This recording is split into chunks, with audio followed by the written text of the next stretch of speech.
If you've ever thought of quilting your own projects but just don't know where to start, I have the perfect first steps for you. I've put together a PDF guide. I call it 3 Steps Toward Freehand Freedom. These are the baby steps, but they can help you move past your overwhelm and show you that yes, indeed, freehand quilting can be learned. So if you'd like to snag this PDF, there's a link in the show notes, or if you're an Instagram user, just message me 3 steps. That's the number 3 STEPS, and I'll send you that link. Let today be the day you get started. You know, my business needs to have a name that really reflects that passion. And I'm a firefighter and art quilter, so Quilter on Fire reflects me a little bit better.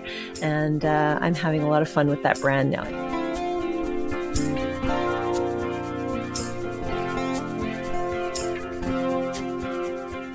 Welcome to Measure Twice, Cut Once, the podcast where we hear quilters and other crafters' stories and draw encouragement and even life lessons from them. I'm your host, Susan Smith, coming to you from my quilting studio, Stitched by Susan. This is where my long arm, Lucy, and I spend lots of hours doing freehand, edge-to-edge quilting. And if you're not a quilter and those terms mean nothing to you, it's basically doodling on the layers of a quilt with a 50-pound pencil with needle and thread attached at really high speeds. My philosophy is there's nothing as warm and comforting as a handmade quilt, and my mission is to get as many out in the world as possible. So I quilt for people, and I teach others to find freedom and joy in quilting for themselves. There are so many quilt makers, and just as many stories. Quilting, I think, has been a bridge between generations. It has soothed loneliness and chronic pain, and it's been a beautiful expression of art and creativity that spans countries and cultures. Joining me today to tell us her story is Brandy Maslowski. Today's Pins and Needles is brought to you by The Will and Dave Show. Hi, I'm the Will half of The Will and Dave Show, a short little podcast that myself and the eponymous Dave like to record talking about the things that really matter to us, whether that's social, political, or pop culture. Usually we don't see eye to eye, but more often than not, we can find some common ground in there somewhere.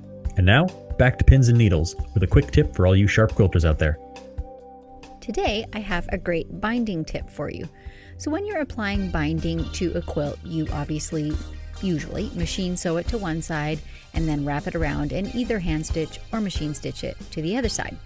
So the tip is, once you've stitched that first side down, you've got all your mitered corners finished and all of that, take it to the ironing board and give it a good press. So fold it back on itself and press the binding against and away from the quilt. And just that one simple thing will really reduce the fatigue on your hands when you're wrapping it around, whether you're hand or machine stitching the other side down. So press your binding before you begin the second round of stitching.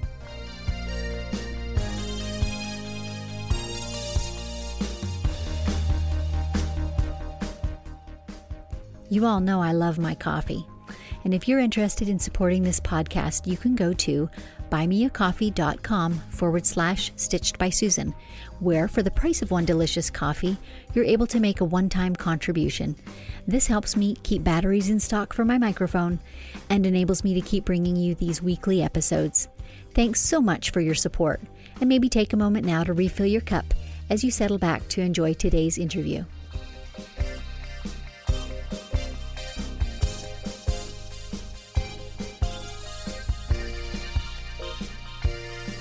Today, Brandy Maslowski is joining me on the podcast, and Brandy is a very accomplished quilter. From judging quilts to hosting retreats and travel sessions to being an author of a children's book to lectures and workshops. And even within her workshops, just a broad variety of skills are touched on, from improv piecing to original pieces of fiber art to screen printing. Truly broad range of skills that Brandy has. Truly the quilter on fire. So I really want to delve into a few of those topics today, but first off, tell us how you came to be the Quilter on Fire. Where did that name come from? Sure. Well, thank you so much for having me. First of all, I'm really excited to be here. It's always a pleasure to have the tables turned and be the podcast guest for a change. Right. So this is so fun for me. But yeah, how did the Quilter on Fire come about? So I have been quilting for 30 years and I've really used it as, my calming, it calms my mind. I've been having a lot of fun with it and it's the great part of my day that really gives me some peace.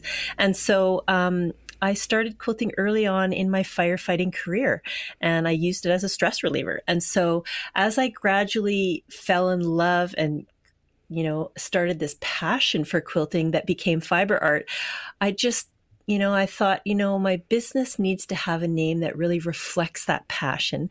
And I'm a firefighter and art quilter, so it just really was a good fit. So Quilter on Fire kind of became the name. After a few years of being in business as Brandy Designs, I thought, well, Quilter on Fire reflects me a little bit better. And I'm having a lot of fun with that brand now. It's, I even have hats that say live your fire. So it's kind of a fun theme to have. It sure is. I always enjoy a good play on words, but that one is so descriptive. It suits you perfectly. Thanks. So kind of is there a specific thing that brought you into quilting? Like how did that become your therapy, if you will, your calm? Yeah, absolutely. Well, when I first started quilting, I was kind of a voracious crafter. I really just enjoyed making things with my hands. I was quite young in my early 20s. And a friend of mine just came up to me and said, you're kind of crafty. Can you make a quilt for me? I want to make a quilt for my great grandmother. And I said, I could give it a try. So I worked at a craft store and I actually worked in the fabric department at a craft store. But I'd never actually made a quilt or even sewn a thing. I didn't even have a sewing machine. So I pulled out my mom's old Singer sewing machine. It was actually beige, those old ones. And I figured out how to get the thing working and I plugged away on this quilt. And it really took me forever to create the quilt. It was hard to figure it out. I didn't have any idea where to go to figure out how to do it. And she even wanted photo transfers on the quilt, which was another a very difficult element. No kidding. So I finally got this quilt done the day of the party and I actually had to deliver it in person because I barely finished it on time. And when I handed this quilt to my friend to give, I think it was her grandmother, not her great grandmother, but when I handed it to her to give to her grandmother, when she opened it, she put it straight on the wall. She was so excited about it. All the photos of her as a child with her family were on it. And the look on her face just had me hooked. I thought, if this kind of thing can bring people so much joy, this is what I'm going to try to do. So yeah, that got me started.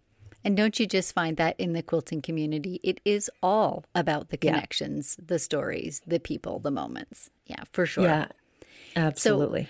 So, do you have a favorite project that you've worked on over the years, or conversely, a super challenging one that you want to tell us about? Yeah, I've had so many favorites. It's kind of hard to narrow it down to one, but I'd have to say that I think my quilt that I made for Quilts of Valor has been one of my favorites because it's brought me so much joy. I ended up turning it into a pattern. So I guess I'll get back into the story. I had my podcast back in 2013 to 2015 when I originally started, and I challenged my listeners to make a Quilt of Valor. And I got a phone call from a friend on the Lower Mainland, and she said, I can't wait to see what you're going to make. And I thought, oh my goodness, I guess if I'm challenging everyone to do this, I better make one myself. And so I designed this quilt, and I just was going to make one, and I sent it into Quilts of Valor, actually. And the person running it at the time came back and said, do you think we could hang this up at the IPSC Support Center in Petawawa, Ontario? And I was astonished that they thought it would be a good fit. I said, yes, of course, I'm honored. And so I decided, well, I better make another one quickly. So I made the exact same thing. And luckily I had written everything out that I had done. And when I handed in the second one, they said, can we hang this one as well? And I said, okay, well, how many of these support centers are there across Canada? And they said 30. So I was just thrilled about this. I couldn't believe that they liked it and they thought it was a good fit. So I just said, okay, well, I'm going to challenge quilters to volunteer to do this. And on the next podcast, I announced it. And I said, we're looking for volunteers. I'll send you a free pattern. I made it into a pattern. And within 2 weeks, we had volunteers. And it was no problem. We had 30 quilts in support centers across Canada within a few months. So it was really kind of an exciting project. And this is sort of the one quilt that just keeps bringing me joy again and again, because I get emails and messages on Facebook all the time. And I see posts on Facebook of finishes of this quilt. And then I put them on a Pinterest page, and I've got over 100 photos of quilts made by people who've bought the pattern. And it brings me so much joy to see the variations as well, because they get creative and they make a king size quilt, or they do it in a different color scheme like purple or blue or something fun. So I get so much joy out of that. So that is the one quilt that has brought me just immense joy. That's fantastic. I didn't actually mention in the intro that you are Canadian. I am as well, although I no longer live in Canada. I'm a transplant into foreign soil. But do you travel a fair bit cross borders, or do you generally teach, travel, etc. within Canada? I have taught all over Canada mostly. I did do one show in the US, but as you know, we can't really teach in the US. So I've gone to volunteer guest judge one show in the US, which was really fun. So I didn't get paid for it, but I had so much fun. It was part of my learning process as a quilt judge.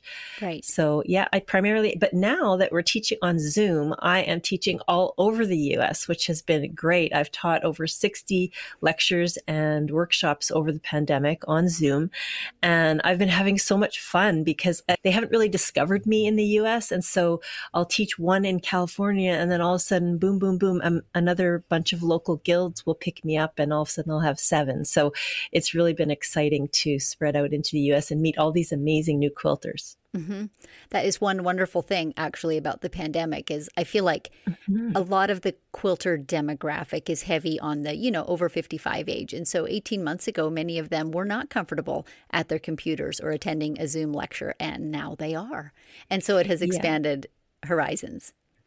Yeah. And the greatest thing about teaching on Zoom is the joy that you see from quilters who haven't seen each other in a while. You get on 15, 20 minutes before and they're saying, hey, how are you? And they're so excited to see each other because they miss each other. And yeah, so it's such a great way to start off every class. And yeah, I love that. That is really fun. So I'm kind of bouncing around with my questions, but things that you say are prompting questions in my mind. So I'm going to back up just a hair. You mentioned that you began your quilting journey on your mother's older sewing machine. So I'm curious, so many quilters that I know kind of collect sewing machines or have favorites or pals or name them. Is that a thing you do? Mm-hmm. Yeah, I've had 2 sewing machines along the way since that singer. And, I didn't name my first Bernina, but I did name my most recent sewing machine, which I've only had for 2 years. It's a Husqvarna. And I thought, in the profile, there's sort of this iPad thing right on the sewing machine. So in there, you have this option to name your sewing machine. And I thought, oh, that's kind of interesting. I'm going to name my sewing machine after my mom, because when I had my child, which is a boy, I named him after my dad. Gavin Patrick Maslowski. My dad's name is Patrick, and I never did have a girl. And so when I named my sewing machine Miss Ray after my mom, that's my mom's middle name, my mom was quite delighted because she thought, well, if you don't have a child you're going to name after me, sewing and quilting is your thing. So that's an honor. She thought that was pretty great. That's fantastic. So another service or maybe lecture that you offer is helping quilters organize and streamline and make their sewing space kind of a mini retreat. And I think you call it Studio Magnificent. Tell us more about that. And maybe in a few sentences, give our listeners a step or two that they could start with to start making their space one they love to be in.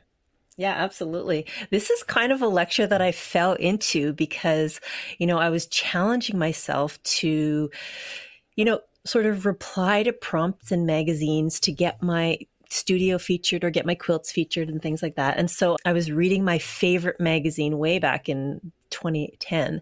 And I I thought, should I apply for this? It's asking for you to feature your studio. And my studio was tiny, 9 by 12 at the time. And I thought, well, I'll write an article about small space storage and, tucking away things and having multi-use items and things like that. So I wrote an article and I actually got accepted. So I was the kind of person who needed to challenge myself to clean my studio all the time because I'm an absolute mess. I'm an art quilter and I just do project upon project and I leave messes everywhere. So I started a blog challenge to force myself to keep my studio clean because I thought if I show a before, I've got to show an after. And I kept doing that over and over again. And then I applied for the magazine and they said, yes, they accepted my article. And I had to do a photo shoot of my tiny little space. And then I moved across Canada and I thought, I wonder if they'll accept a new article and my new studio. And then they did. So 2 years in a row, I was in Studios magazine featuring my studio. And I kind of realized I need something to keep myself going, to keep doing this. If I'm going to keep my studio clean, challenging myself really works, and putting it out there so that others have this expectation really works. So I started writing this lecture and I thought, every time I do this lecture, I'm going to have a spotless studio because I'm going to do a little studio tour at the end. So it really forces me to continually clean my studio. And especially over the pandemic, I've done this lecture 30 times over the pandemic. It has been my most booked thing. And so every time I sit down, the first thing I say is, I'm just like you. I'm no different than anyone else. My studio is an absolute disaster. And this lecture keeps me grounded. And so I'll give you a couple tips since you asked for it. And yes, please. Really the tips that I like to say the most are, number one, forgive yourself and just move on. That's the most important thing because even though I teach this, I'm no expert. I mean, there's no university degree in organization. Maybe there is, but I haven't found it. And I just have all these little tips and tricks that I use. So the first thing is forgive yourself and move on. And when you're talking about organizing, I think the best thing to do is clear the stuff that haunts you the most first. It's that stuff that you really just want to get off your shoulder. So take a look around and figure out, do I have one area that really just keeps getting messed up again and again? Maybe it's a junk drawer. Maybe it's your full surface where you're cutting and it's just a dumping ground. Really try to organize the spaces that would allow you to be the most creative. And then you'll be able to have that spot. And then the last thing I would say is, you don't need to spend a ton of money to organize your studio. I'm extremely thrifty. I'm from Winnipeg and I lived there for 40 years before I moved to BC. And I think it's known as the thrift capital of Canada. But true. I have always looked around my home first to find storage items and things I can use. I've made storage. I've covered boxes with beautiful paper and fabric. I've looked in dollar stores to find great solutions. But instead of spending $20 or $30 on a little bin, always check out the dollar store and check out something you can do at home first. And then that'll save you some money. I agree completely because it's all too easy to look at the picture perfect examples sometimes in magazines or TV shows and think, oh, I aspire to that. But you can create a beautiful space on a really little budget. So thanks for inspiring us to do that. I appreciate that. Okay, switching gears once again, I want to hear about your children's book, Christie's Quilt, right? Yeah. Oh, I loved this whole process. So this quilt book was sort of created because I thought, I was so inspired by this little girl. So I went to a retreat every year for about 5 years in a row in Winnipeg, and it was called the Pinewood Retreat. And there were up to 50 of us some years. And so what we did was we went to this retreat every year, and there was a young child who lived there with her parents who ran the lodge. And so one year she came out and set up her machine and everything. So when we arrived at the retreat, she was all ready to make her first quilt at just 10 years old. And so it was really interesting because once she had her machine out, she was ready to go, but she had no thread, no fabric, no nothing. And she was waiting for Wendy, who had told her the year before that she'd help her make a quilt. And this year, Wendy happened to be ill. So she wasn't able to attend the retreat. And so all of the quilters got together And we all grabbed all the fabric we had that looked like it would be good for kids. We set her up with thread, and we all took turns teaching her one method or another. And over the entire weekend, Christy created a quilt. She created a quilt from start to finish, including the color choices, the cutting, the piecing. She even appliqued butterflies on top, raw edge applique, and she hand binded it herself. So she had her quilt ready for the grand show and tell on the last day, and it was so fun. So she inspired me so much because she was just, methodical and determined. And it was such a good example of a little female protagonist that I just had to put her in a book. So I had a lot of fun with that. I totally agree. So I'll be sure to put a link in the show notes to your website so people can find that book. Are there other places that they can purchase it? Just my website. It's in a few quilt shops across Canada, and you can always ask your local quilt shop to see if they'll bring it in. But yeah, it's always available on my website. Perfect. So when I next get to travel to Canada, I will look for that for sure. Yeah. Fantastic. Okay. You also do retreats kind of semi-local to you, and you do worldwide travel. Tell me about some of those tours, maybe the retreats first. Sure. Yeah. I do one retreat. I have my Ignite Okanagan retreat every year. And, this year it's going to be in November. I actually am still in the final decision-making process as to whether I'm having it this year because of the pandemic, but I've had it 2 years in a row and we've had so much fun. I can fit up to 15 women or men. It doesn't really matter. I've always had women so far. We have so much fun. It really is the kind of retreat that is luxury. The food is gourmet. It's on the waterfront. The hotel is very fine, and it's kind of like, it's really a spoil yourself rotten type of retreat. And you bring your own projects, what you want to work on. And I do every day at 10 o'clock, I do a little fiber art, a daily demo. In the morning, we have morning motion where we're walking along the waterfront, or we do a nature trail. Every day we have, we have snacks and gourmet food. The meals are incredible. We go to a few excursions. So there's a couple of local quilt shops we go to. And each evening there's a wine event, which is really fun. Nice. You can imagine all of us sort of hanging around, drinking wine and doing a tasting and having fun with that. There's also a big welcome reception. And then on the last day, on Sunday, Monday's the last day, but on Sunday we have massage. So there's all kinds of fun things going on throughout the retreat. And you can see the itinerary right on my Facebook page. If you find the event on my Facebook page, then you can take a look at the entire itinerary.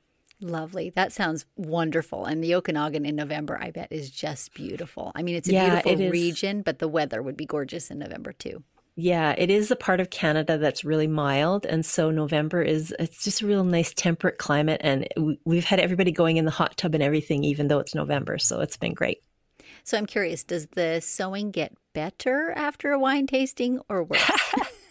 Well, generally after the wine tastings, people head off to bed, but I'm the kind of retreater who tends to stay up really late, and I prepare for the next day. And usually there's 3 or 4 quilters who will stay up late with me till at least midnight. And I'm telling you, we have a lot of smiles and laughter. So I'm not sure if the sewing gets better, but it might get quicker. but we do have a lot of fun. Yeah, that's right. Good times had by all, I'm sure.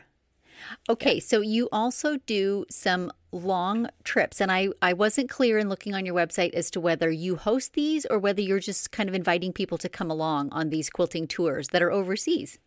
Yeah, I am called the host. So I'm actually not the company that hosts them. I'm kind of like the happiness factor. So I'm bringing you to a quilt show and from a judge's perspective and having a lot of fun with it. I'm making sure that you're comfortable. You've got everything you need. There's no questions. It's kind of like the type of trip that you can just sign up for and be happy that someone is planning everything for you.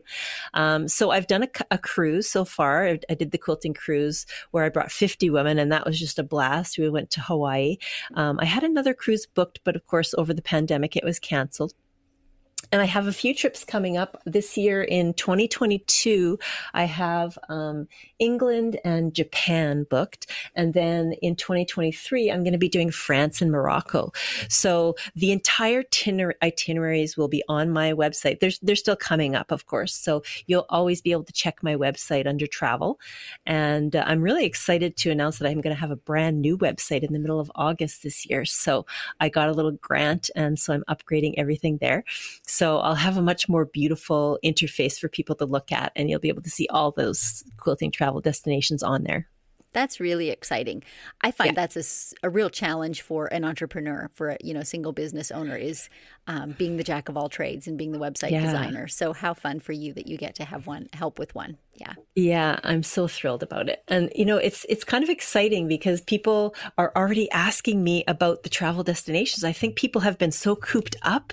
I'm getting emails. I've had about 6 or 7 emails saying, okay, when are these happening and what's going on? So I think people are ready for their post-pandemic retreats and travel, and they just want to get out of Dodge and do something wonderful. So I'm sure that's true. What do you envision on the one to Japan? That intrigues me because I've quilted some recently on some Japanese textiles that were just out of this world. So does your tour include chances to shop or quilt shows to attend, or what types of things are on that tour? Yeah, so it's a different time of year than the biggest quilt show. So the biggest quilt show in Japan is usually in January. So that one is canceled for the next couple of years. They haven't rescheduled it yet. So they've booked this tour later in the year. I believe it's June, end of May, beginning of June. And what they're doing is they're trying to book it at a time when there's a different, smaller quilt show. So we're still waiting on whether that quilt show is going to happen. But other than that, it's a gorgeous textile tour. So we're going to learn about all kinds of stitching. There's going to be definitely going to be opportunities to shop. So we'll see all kinds of different processes. So yeah, it's really kind of, it's just an out-of-country expedition type of thing where you're seeing a completely different culture and your senses are just full. The wonder is amazing. Like you can't, I've been to China, and just to be in a culture that's completely different, where you literally don't even speak the language. You have to have an interpreter. But it's just so exciting to see the different take. The quilting is just so different. It's hard to explain until you actually see it, but it really is wonderful to see. So what kind of research do you need to do for an event like that? Like, do you really beef up on your knowledge of that country and its textiles before you go? How would one go about doing that? Absolutely. I have the luxury of the tour company giving me all of the information. So I literally just have to read it and pour through photos. And if I find something I've never heard of, a style or something, I will just look it up, and really research it before I get there. There's going to be a few trips that I've never been on before that I'm actually taking people on for the first time. But we have the luxury of this incredible company who's created everything for us. And it's that comfort zone. You don't have to figure out where you're going to go every day or find out what you're going to do. And since I'm the host, I haven't even been to some of these places. So I have the luxury of, I can connect with them immediately and say, okay, something's not right or whatever. If I have a question the day before, I have, the information is at my fingertips. So it's going to be a lot of fun. I'm looking forward to it. I'm sure you're greatly looking forward to that. I will follow those closely on your website to see what's coming up shortly. Let's see. I guess I want to ask, kind of as we wind down, if you can summarize, what is your big takeaway from quilting all these years, or an aha moment or a life lesson? It doesn't even have to be huge. Just what is something that quilting has meant to you that you'd like to share with other quilters? Oh, absolutely. So I have this tagline for my business, and, it's more joy and less overwhelm. And what it really is about is your passion. I really want to encourage quilters to live their fire. And throughout the years as a firefighter and as a quilter, I think anyone, not just me, but anyone will encounter people who, are maybe they're trying to bring them down or encourage them to do something else, or I'm really not sure. But I've always found that when someone questions you or says, who do you think you are? They really don't have a right to do that. It's up to you yourself to, define your path. And so quilting has always helped me heal from the stress and the trauma that I saw in firefighting. And it's also helped me to sort of create my own path and be my own person. And whether someone feels I should be, creating my next pattern or being a quilt judge or doing what I love, it really doesn't matter. It's allowed me to move on and do what I love. So I really think that in my lectures, and, I tell that story in my lecture about firefighter to quilter and some of the troubles that I went through.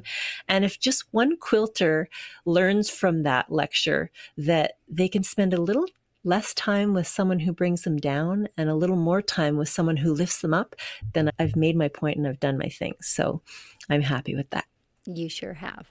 Well, we have to chat one more minute, though, about your podcast, also called Sure. Quilter on Fire. Now, you are a much more experienced podcaster than I, so this was just a tad bit intimidating today. But what is your current podcast about? It's about stories, too, yes? Yes, absolutely. It is all about the quilter story, and it's quilters, fiber artists, anyone in the world that we love, the passion we have for quilting. And it's really about taking the listener from here to there.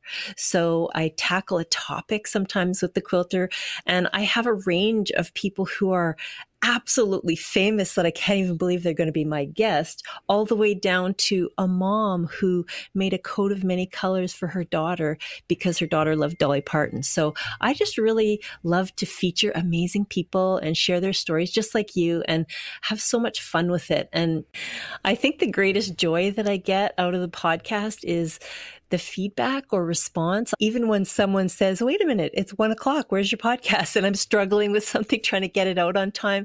The fact that they're there and they're waiting for me and I get these repeat listeners week after week, it's just such a joy for me that, I have this community that I've built around myself. It just brings me so much joy. So I'm having a lot of fun with it.